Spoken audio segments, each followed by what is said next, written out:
how are you feeling just about everything right now? There's so much stuff going on. It's a Well, bye well, week. Why well, are but we this excited? because like George Kittle said, yo.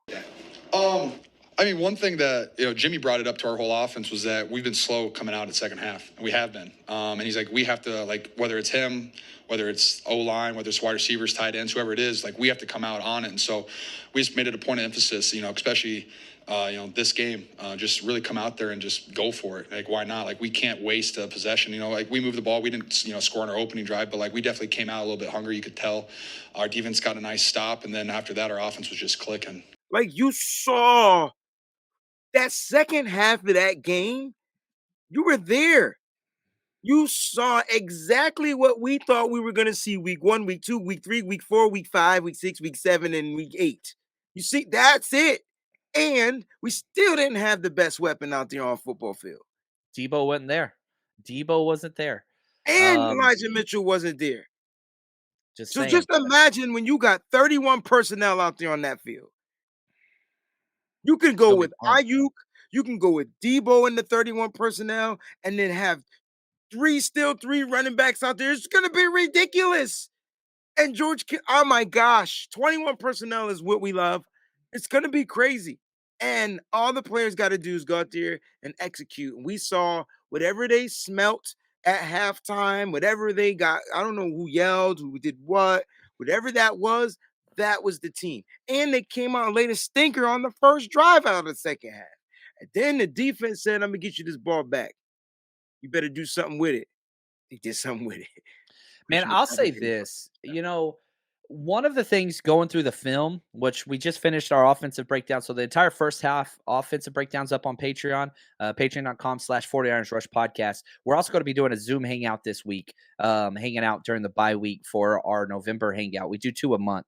Awesome. So look, I'll get the dates out for that. I haven't set the time on that yet, but I felt this the whole time that CMC has forced Jimmy Garoppolo and Kyle Shanahan to not overthink things and just take what's available. Oh my gosh, check down, it's you're not forcing anything. I thought the thing that Jimmy Garoppolo did so well is that he didn't force anything. I think probably 3 throws were forced. One was a touchdown to CMC, the 2 almost interceptions to Ramsey. Mm-hmm. Everything else was just, okay, hit the pocket, check it down. Hit the pocket, check it down. Hit the pocket, check it down. Wide open dwelling, right? Even the touchdown pass to Kittle, there was nobody for 15 yards around him. Jimmy saw it late and then threw just a perfect located ball, but he made it way harder than he had to. Coming in motion. Look at Kittle just wide freaking open. Wide open. Man, you could have got that ball out way sooner. Good job from Taylor Rapp dropping to his depth. Decent ball, just way late. Just way late. He just didn't see it. He was looking in the flats. But, I mean, George Kittle wide open.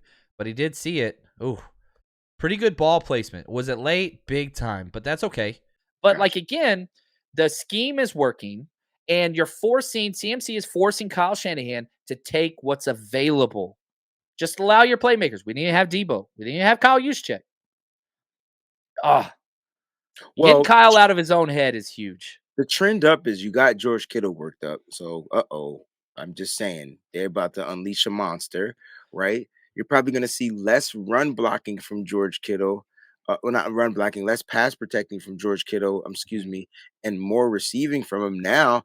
I think the offensive line has been the most solid unit we've had all season, the most consistently solid unit. And we get bad play from single players, but collectively as a group, you're good. We ask our O-line to do a lot of stuff. We have a lot of different plays. A lot of the plays we run once or twice. We have a really we have a very dense run game playbook week in and week out. And while the plays are kind of the same, they're very different every single time. And so for Banks to pick that up, I think he's doing really good.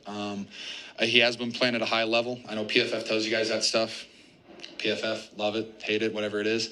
But yeah, no, I think it stands out on film. Whenever I watch the tape, I watch myself. I go back, I watch skill guys, and I make sure I watch the O-line at least once or twice, every single guy. And I think Banks has stood out. I mean, our run game, I think a lot of the guys have stood out in the run game.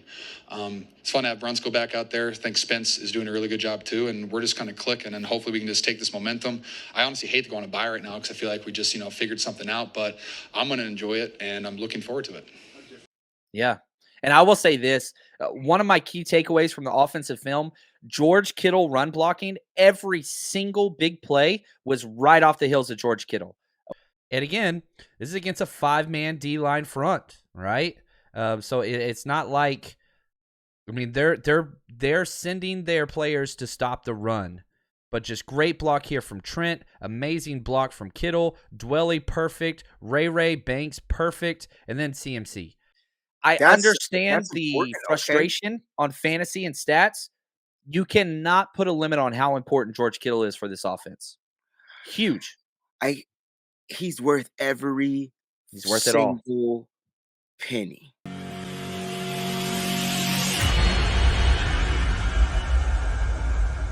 Time for the 49ers Rush Podcast.